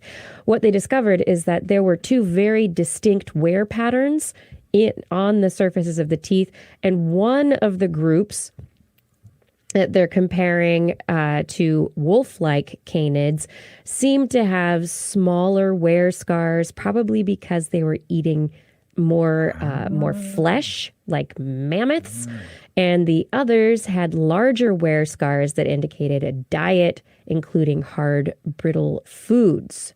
So they think that these dog-like canids from 28,500 years ago, these were not dogs yet, but these were canids that were wolfish and were hanging out around people and eating the scraps. So looking at the wear pattern on the teeth, they were able to figure this out. Yeah, the breaking open bones to get at marrow would be perfect for that wear. Yeah. So interesting. But I'm gobsmacked. 28,500-year-old. That's a long time ago to start that domestication process. We really have been with those dogs a long time. Keeps getting pushed back and back and back. It does. And then water everywhere, right? For Not life. a drop to drink. Well, there's a lot to drink, thank goodness. Otherwise, we would have some problems. But water is weird. It's weird. And we know it's weird because it has all these different ways of behaving that are very different from other liquids. And so we're always like, why is water so weird? It's got a normal structure, and you'd think that it would just be, look at that oxygen bond into that hydrogen and blah, blah, blah, all the way it should. The way that the molecules should bond to each other should demonstrate a very specific structure when there's a lot of them bonded together. However, these behaviors that have been seen for a very long time, centuries even, it has been hypothesized that there's something else going on. And researchers just publishing in the Journal of American Chemical Society have been looking at scattering data, so how light is scattered by the molecular structure of water. And they determined that instead of having a single internal structure, there's actually 2. So water has multiples, and they're finding a couple of different peaks in the data. One of them is similar to ordinary liquids and corresponds to the oxygen to oxygen distance in the crystalline structure, in the structure of the molecules. The other is an anomalous peak that arises from a tetrahedral water structure. And this is what they're identifying as the so-called first sharp diffraction peak that's commonly observed in silica and other tetrahedral liquids. So it has, now they're saying that water has this structure that is similar to other oxygen containing liquids, and tetrahedral in nature, similar to some others. So it's got a couple of things going on, and their findings, they say, not only provide vital clues to settle this long-standing controversy on the structure of water, but also allow direct experimental access to the fraction of tetrahedral structures in liquid water. Water, it's weird. Water science is still going on. It's still going on. You think we know a lot about water, and we're still just figuring stuff out. It's water. It's amazing. Yeah. Brilliant. Yeah. Tell me about those dinosaur tracks on the ceiling. Where did they find the fossilized trampoline? We got to know. So the mystery surrounding the dinosaur footprints are on a cave ceiling in central Queensland, Australia, and it's been solved some half century after it was initially discovered. Oddly, though, the mystery has nothing to do with how the footprints got on the ceiling. That they figured out a long time ago. It wasn't gravity-defying dinos, but 200 million years of geology that took care of that. So the cave roof had been a lake sediment in which the footsteps were imprinted by dinosaurs walking by. Sand came in. Eventually, this turned to sandstone. A couple 100 million years of geology. The sediment underneath eroded away, and there was a cave where the roof was the sand in which had filled the footprints of the dinosaurs who had walked by. So it's sort of like a reverse footprint. It's a relief. It's a stamp. Yes, it's the stamped relief on the ceiling. So it's been embossed. Yes. Yeah. But what was weird is that this had initially been identified as a four-legged theropod, like a carnivore. This is University of Queensland paleontologist Anthony Ramilio. Earlier examinations of the ceiling footprints suggested that some very curious dinosaur behavior is taking place, that a carnivorous theropod walked on all four legs. You don't assume T-Rex used its arms to walk, and we didn't expect one of its earlier predatory relatives 200 million years ago did either. Researchers wanted to determine if this dinosaur did move along using both feet and arms, but couldn't get access to the cave anymore. So this site wasn't being allowed to be researched. What they had was some photographs from the 1950s, and they didn't show all of the tracks that were reportedly there. So Ramilio then did what any paleontologist might do and have an occasion to do. He went to the dentist. What? Dentist he met apparently was Rosalind Dick, whose father happened to have found many dinosaur fossils over the years. Quoting Rosalind Dick, "Our father was a geologist and reported on the Mount Morgan caves containing the dinosaur tracks in 1954. Besides his published account, he had high-resolution photographs and detailed notebooks, and my sister and I kept it all. We even had his dinosaur footprint plaster cast stored under my sister's Harry Potter cupboard in Sydney." Harry Potter cupboard, I think it's it's a cupboard under the stairs. Cupboard under the stairs. Yeah. So there's this half-century-old cast of dinosaur footprints in their Harry Potter cupboard. They turned it. They had this chance meeting. They had this conversation. Ramilio got all of these documents, archived them, that were archived by the sisters. It made virtual 3D models of the dinosaur footprints, and then gave all the stuff back to the family because they've already been doing an amazing job caretaking it. And it revealed the answers. In combination with their current understanding of dinosaurs, it told a pretty clear-cut story, says Ramilio. The team firstly concluded that all of the tracks were indeed foot impressions. None were handprints from a dinosaur. They also could tell from the splayed toes and the moderately longer middle digit of the footprints that these resemble two-legged herbivore dinosaur tracks, not carnivores after all, differing them from the prints that they had been assumed to have been originally. So rather than one dinosaur walking on all fours, two dinosaurs walking by, both plant eaters, that walked bipedally along the shore of an ancient lake, Ramilio says. So 50-year-old mystery, but thanks to a geologist who kept his notes, kept his documents, and his family that appreciated that he had done all this work and kept it too, and a chance meeting, it all came together and did some science. This just makes me feel very, very bad about all of the stuff that I'm not preserving. No. Does it bring you joy? If not, That's right. Does it spark joy? ditch it. Is that TM?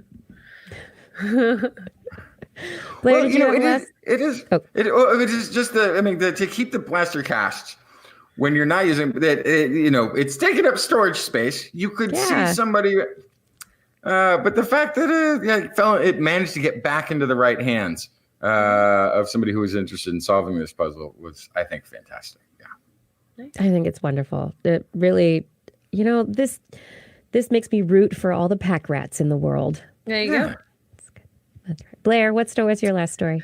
This is a study on how to monitor health in animals in zoos, but I actually brought it because I think there's something else going on here. I just wanted to bring up real briefly. So this is from University of South Australia, and they studied animals at Adelaide Zoo.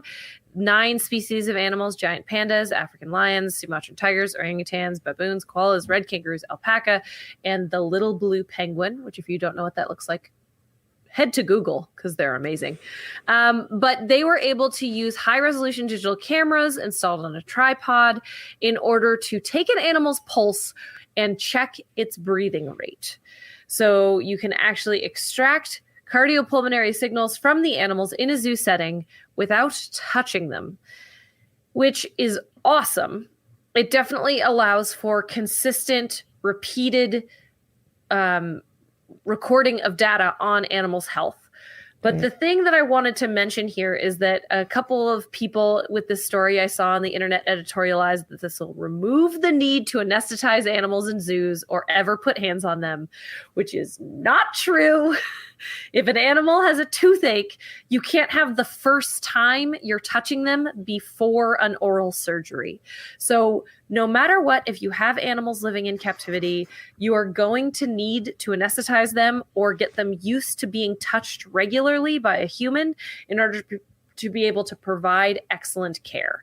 And this will be an awesome addition to that, but it is not going to replace current veterinary care. The thing I think actually is really interesting about this is you'll be able to collect that data in camera traps on wild animals, which will help us inform what correct resting heart rates and all these other things will be in animals that we have in captivity. So, yeah. Just a real quick soapbox moment. Yeah, I mean, there's so much that technology can do for us. And I mean, if we can minimize the amount of time that there is that the putting hands on animals, because they are wild animals unless they have, even though they're in the zoo, they're still wild animals. And so if you can minimize the stress, the duress that they go through with stuff like this, that's great. But like you said, it doesn't replace it. Right. And this is one of the failings of technology very often is that it's like, we're going to disrupt everything. And we're going to disrupt zookeeping. You could add to veterinary care. That's amazing. Yes. Yeah. But also, I think this has amazing implications for studying wild animals. Because you don't want to tranquilize wild animals if you can avoid it, especially endangered ones. So if you can take medical readings off of wild animals without touching them, that would be amazing. That would be very cool. Yeah. That would be awesome. Oh, look at that one. Its heartbeat is fine. Oh, look, there's a predator. Look at that heartbeat. It increased so much. There we go. Perfection. And now there's no heartbeat. Oops. Oh, no. What happened in my story? That's the circle of life, I suppose. Oh, wait. No. Everybody's got to eat. Just a bad Wi-Fi connection. It's okay, everybody. Heartbeat's back. It's back. It's fine. It was totally just a signal. Yeah, we're fine. As David Attenborough will be quick to tell you, everybody's got to eat. Everybody's got to eat. Oh, everybody, thank you for listening. I hope you enjoyed the show. If you did, share it with a friend. Shout outs to Fada for his help with social media and show notes, Gord for manning the chat room, ID4 for recording the show. And I would like to thank the Burroughs Welcome Fund and our Patreon sponsors for their generous support.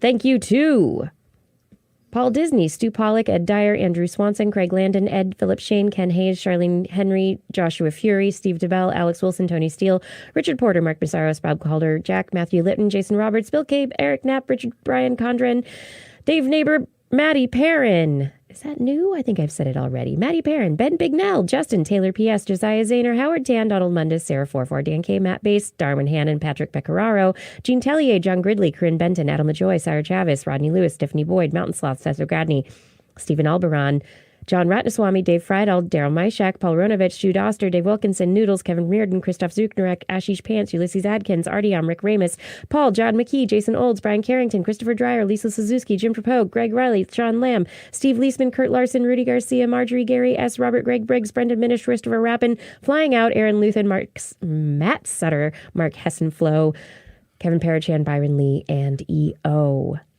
Thank you. This just keeps getting awesomer. Yeah, it does. Thank you for your support on Patreon. And if you want to make that list longer, please help us do that by heading over to patreon.com/thisweekinscience. On next week's show, we're going to be joined by UC Davis evolutionary biologist Jonathan Eisen. He's into genomes and microbes, and it's going to be fun. Yeah. Oh, yeah. I just got okay.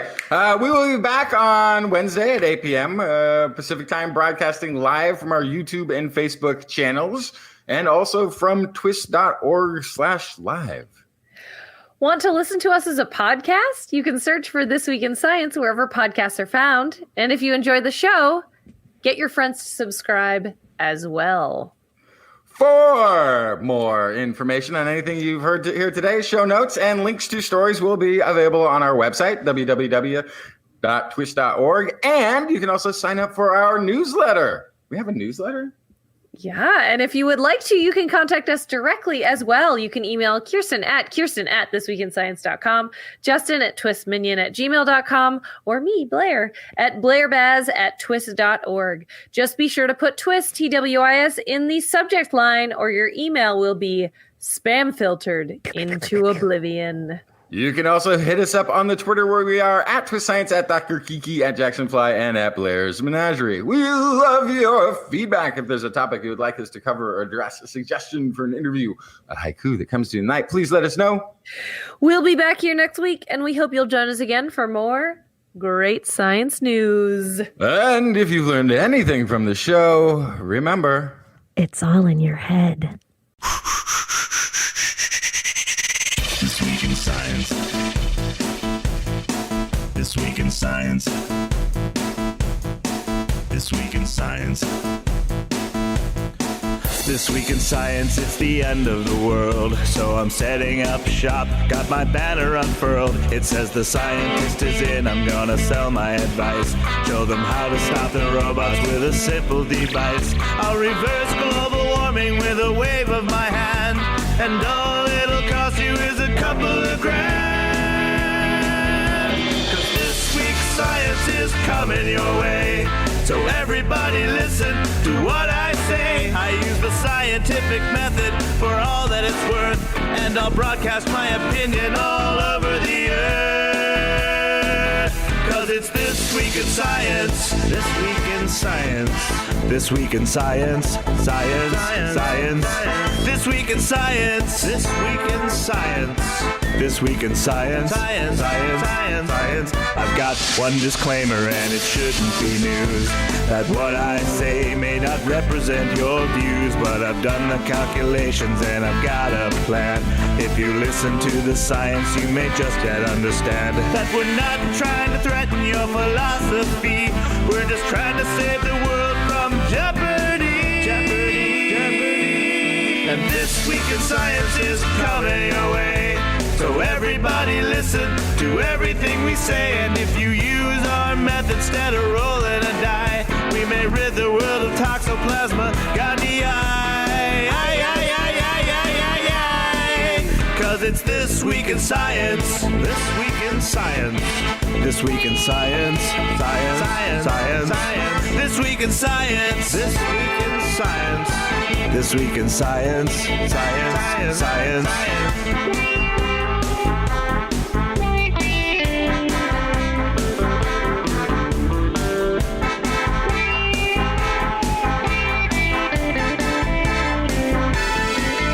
Got a laundry list of items I want to address. From stopping global hunger to dredging Loch Ness. I'm trying to promote more rational thought, and I'll try to answer any question you've got. So how can I ever see the changes I seek when I can only set up shop 1 hour a week? This Week in Science is coming your way. You better just listen to what we say, and if you've learned anything from the words that we've said, then please just remember it's all in your head.